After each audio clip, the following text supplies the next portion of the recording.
Assalamualaikum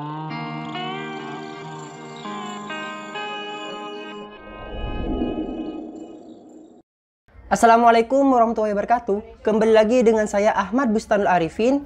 Untuk kesempatan kali ini saya akan menjelaskan tentang ASN P3K kepada Bapak Ibu semua. Sebelum kita ke informasi, alangkah baiknya Bapak bisa like, comment, share, dan subscribe channel saya. Atau Bapak Ibu juga bisa join di grup Telegram saya di STTID Aba Channel. Bapak Ibu juga bisa follow TikTok dan Instagram saya di @abarifin_. Kita simak informasinya berikut ini. Nah, kali ini yang akan saya jelaskan yaitu tentang ASN P3K. Nah, video tersebut diambil dari Zoom ketika mereka berdiskusi Bapak Ibu. Dan video ini disampaikan oleh Ibu Prof. Dr. Nunuk Suryani MPD. Dia selaku PLT Direktur Jenderal Guru dan Tenaga Kependidikan. Nah, isi dari video tersebut diantaranya yang pertama yaitu lini masa seleksi guru ASN P3K. Yang kedua, 3 jenis mekanisme P3K. Kemudian yang ketiga adalah sistem pendataan yang terintegrasi. Yang keempat adalah kerjasama antar stakeholder di lingkungan pemerintah. Jadi semoga informasi ini bisa memberikan sebuah manfaat kepada Bapak Ibu semua. Kita simak informasinya berikut ini. Baik, Assalamualaikum warahmatullahi wabarakatuh. Salam sejahtera bagi kita semua. Om Swastiastu, Namo Buddhaya, salam kebajikan, Rahayu. Yang saya hormati pejabat di lingkungan Kemendikbudristek serta para tamu undangan, kemudian para narasumber Sapa GTK episode 8, Bapak Nur Sujito, Kepala Dinas Pendidikan Kabupaten Bojonegoro yang dalam hal ini mewakili Ibu Bupati Bojonegoro, Bapak Adhika Ganindra, Koordinator Pokja Perencanaan dan Efektivitas Kelembagaan Sekretariat Dijen GTK, Ibu Siti Ratma Suryani, Guru ASN P3K Kabupaten Lombok Barat, Nusa Tenggara Barat, Bapak Ade Taufik Kurahman, Guru ASN P3K Kabupaten Bogor, Jawa Barat, dan tentu para sahabat GTK peserta webinar Sapa GTK episode 8 yang berbahagia.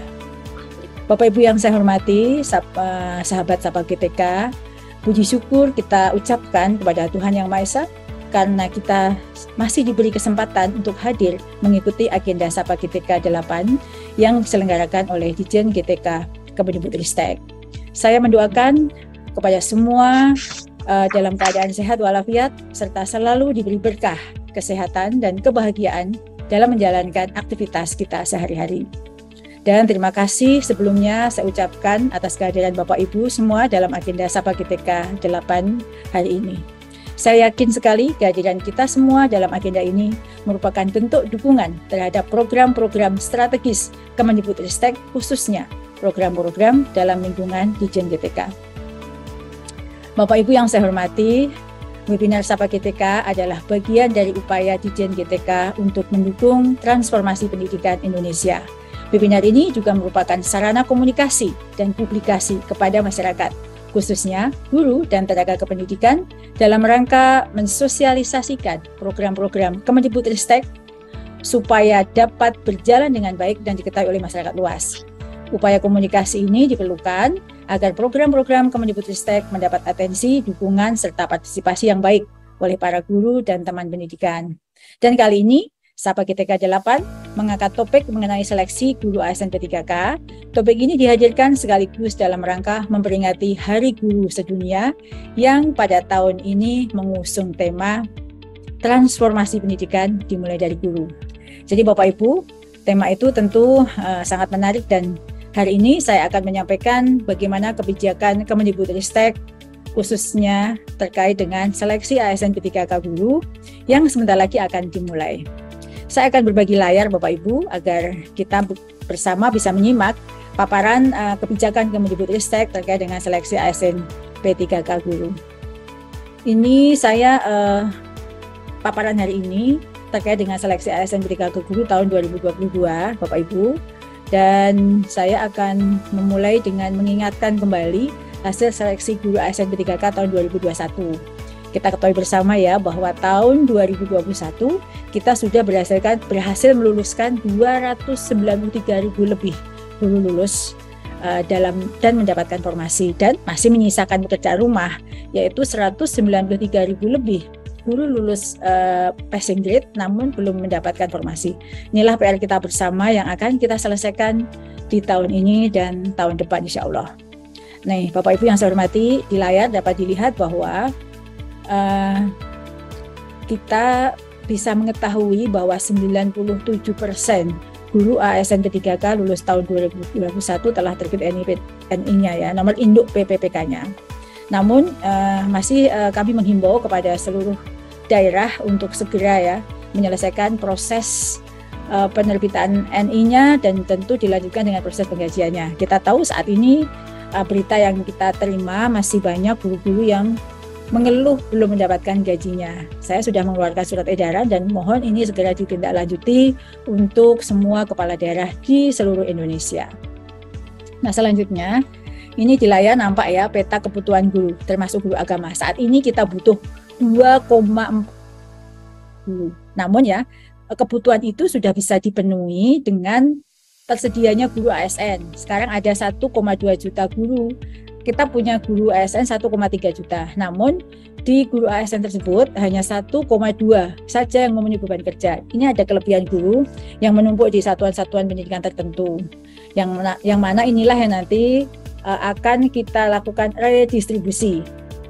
Itu untuk kelebihan guru ASN. Nah, non ASN pun dari 724.000 lebih guru non ASN masih ada kelebihan guru yang menumpuk di satuan pendidikan tersebut karena hanya 490.000 saja yang memenuhi beban kerja. Dan masih ada kekosongan guru berdasarkan data yang tersebut. Meskipun kita punya kelebihan, ada guru yang berlebih, namun ada kekosongan guru karena banyak yang harus diredistribusi. Nah, kekosongan itu jumlahnya adalah 679.000 lebih. Nah, mata pelajaran apa saja yang kosong itu dapat dilihat di layar. Ada 10 peringkat 10 besar mata pelajaran yang kosong yang harus segera kita adakan. Nah, Bapak Ibu yang saya hormati, terima kasih saya ucapkan kepada pemerintah daerah yang mempunyai komitmen yang tinggi terhadap seleksi ASN P3K guru ini, karena berdasarkan coaching klinik yang kita lakukan beberapa kali di seluruh Indonesia, beberapa region, nah kita bisa mendapatkan hasil formasi yang akan kita perebutkan oleh guru-guru sejumlah 319.000 lebih. Dari semula hanya 131.000. Jadi ada peningkatan 143%. Maka sekali lagi saya ucapkan terima kasih kepada Pemda yang punya komitmen yang tinggi.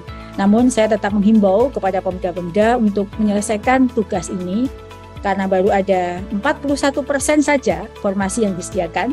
Sisanya adalah 59%-nya akan kita selesaikan di tahun depan. Mari kita bersama-sama bersinergi untuk menyelesaikan tugas bersama kita ini.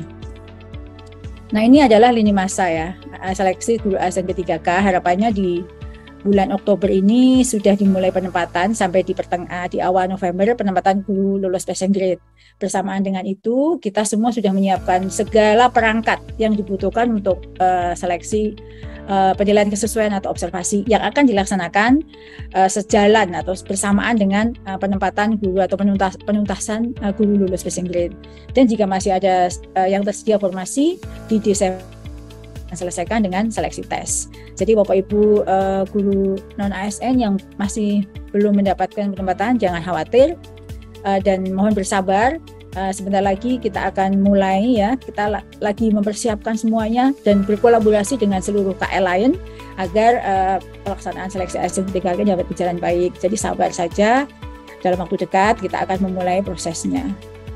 Ini kami punya sistem yang sudah terintegrasi di mana sistem ini sudah berkolaborasi dengan SSC ASN PKN, kemudian dengan Dukcapil, dan jika ada data yang berbeda akan segera dapat dideteksi, dan sistem ini juga bisa mendeteksi Bapak Ibu ini sebenarnya P1, P2, P3 atau P umum. Jangan khawatir ya, data kami sudah mendata semua guru-guru yang ada di dalam Dapodiknya. Jadi jangan khawatir akan terkeliru datanya karena semua sudah terintegrasi dalam sistem. Nah, Bapak Ibu yang saya hormati, kebijakan terkait dengan seleksi ASN P3K guru tahun 2022 ini mengacu pada Permen PAN RB yang sudah terbit untuk pelaksanaan seleksi guru tahun 2022. Jadi ada 3 mekanisme Bapak Ibu. Yang pertama adalah penyelesaian guru lulus passing grade yang jumlahnya 193.000.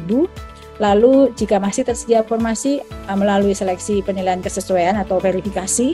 Kemudian jika masih ada formasi baru menggunakan mekanisme yang ketiga yaitu seleksi tes.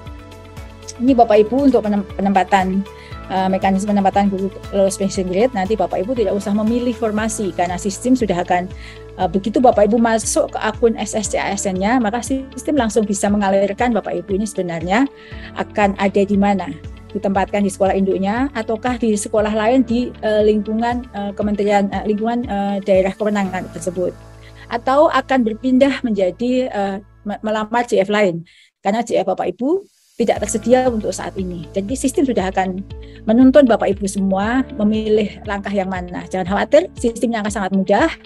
Bapak Ibu menggait Bapak Ibu untuk bisa mengikuti proses seleksi ini. Nah, namun Bapak Ibu, sekali lagi saya informasikan kepada seluruh guru SMP 3K dan seluruh daerah bahwa tidak seluruh guru yang lulus PG tahun 2021 akan dapat diangkat tahun ini. Karena memang masih ada sisa sekitar 17% yang belum mendapatkan penempatan yang dikarenakan banyak sebab. Ini ya, dapat dilihat. Yang satu ada kelebihan guru, kemudian ada juga sebab lain. Jadi sebab lain ya karena memang daerah belum mengusulkan. Ini Bapak Ibu bisa melihat di layar ilustrasi kelebihan guru itu seperti apa. Misalnya Kota Bima ya. Kota Bima di SD 6 Kodo Kota Bima. Untuk guru kelas kebutuhannya hanya 6, ASN-nya sudah ada 4, tapi non ASN yang ada di sana adalah 21. Sehingga ada kelebihan guru 19. Jika Bapak Ibu guru non ASN di SD 6 Kodo Kota Bima minta ditempatkan di sekolah induknya, Bapak Ibu bisa melihat apakah mungkin, ini contohnya. Yang seperti ini akan kita beri alternatif di sekolah lain di Kota Bima. Namun jika di Kota Bima sekolah lain semuanya sudah terpenuhi, maka inilah yang belum bisa diangkat di tahun ini. Ini adalah contoh ya. Nah, bagaimana jika guru lulus passing grade belum mendapat penempatan? Itu ada solusi lain. Jadi dapat mengikuti mekanisme penilaian kesesuaian dengan menggunakan jabatan fungsional lain. Misalnya dia itu sebenarnya guru IPA, ya. Saat itu melamar SMP, namun SMP sudah penuh, maka bisa melamar menjadi guru kelas. Nah, kami sudah menghitung-hitung dari angka yang tadi saya sampaikan, sekian persen ya, 17% tadi, yang dapat diangkat tahun 2021 dengan mekanisme pindah JF, itu adalah sekitar 12.152. Nah, maka nanti jika ada pilihan itu, begitu masuk ke akun, pilihan itu akan memberikan alternatif. Oh, saya nunggu tahun depan, saya bisa pindah ke JF lain. Nah, JF apa yang bisa Bapak Ibu pilih? Guru kelas SD di mana? Itu misalnya ada dalam sistem tersebut. Ini ada contohnya ya. Jadi bisa contoh guru IPA, dia bisa mengikuti guru SD. Jadi ke jabatan lain ya. Dan itu sudah ada pilihan-pilihan yang ada di dalam menu akun Bapak Ibu. Nah, ini kita menginjak ke mekanisme kedua, yaitu seleksi kesesuaian atau verifikasi. Nanti apa saja sih, bagaimana caranya? Jadi siapa saja yang boleh ikut? Yang boleh ikut adalah guru THK 2 dan guru honorer di sekolah negeri yang mengabdi lebih dari 3 tahun. Nah, caranya adalah akan dilakukan observasi atau dinilai kesesuaiannya melalui kepala sekolah, pengawas sekolah maupun guru sejawat. Nah, apa saja yang dilihat? Ini yang dilihat. Yang dilihat ini adalah indikatornya, akan melihat kompetensinya, teknisnya, dan melihat kinerjanya, dan dilihat background check-nya melalui penilaian kesesuaian. Jadi mekanisme ini sangat memberi ruang kepada guru-guru yang mengabdi lama dan punya kinerja yang bagus untuk bisa menjadi guru SMP 3K. Kemudian ini mekanisme 2 ini kira-kira diikuti oleh berapa saja yang potensi yang bisa ikut? Ada 589.000 dengan catatan 220.000 lebih guru tadi harus diredistribusi dulu. Maka 589.000 lebih guru dapat mengikuti mekanisme ini. Namun Bapak Ibu, kami informasikan bahwa tidak semua guru akan terangkat melalui mekanisme kedua ini. Karena sebabnya adalah TMS ya. Kemudian Pemda tidak mengajukan informasi maupun oversupply yang tadi sudah saya sebutkan. Nah, ini penilaian kesesuaian apa saja yang dilihat dan siapa saja yang boleh menilai. Ini adalah guru, kepala sekolah, guru senior, kepala sekolah dan pengawas sekolah. Dan nanti hasil akhirnya akan diberikan bobot oleh Pemda setempat, gitu ya. Ini adalah indikatornya yang akan dinilai. Ini adalah kisi-kisi untuk penilaian kesesuaian. Dan yang terakhir adalah seleksi tes. Bapak Ibu masih ingat ya, tahun 2021 kita sudah pernah melakukan seleksi dengan tes. Nah, mekanisme itu yang akan dilakukan untuk seleksi ASN P3K tahun 2022 jika formasi masih tersedia setelah mekanisme 1 dan mekanisme 2. Nah, ini akan dilakukan kira-kira di bulan Desember tahun 2022. Ujian ini diperuntukkan bagi guru honorer negeri yang terdaftar di Dapodik dengan masa kerja kurang dari 3 tahun, ya, atau guru swasta dapat mengikuti seleksi ini. Dan jika lulus akan ditempatkan di satuan pendidikan negeri yang kekurangan guru, ya. Dan siapa saja yang boleh ikut untuk mekanisme 3 ini adalah individu yang tidak terdaftar di Dapodik, ya, fresh graduate, namun dia sudah memiliki sertif. Nah, passing grade-nya sudah ditetapkan oleh panitia pada Panselnas tahun yang lalu.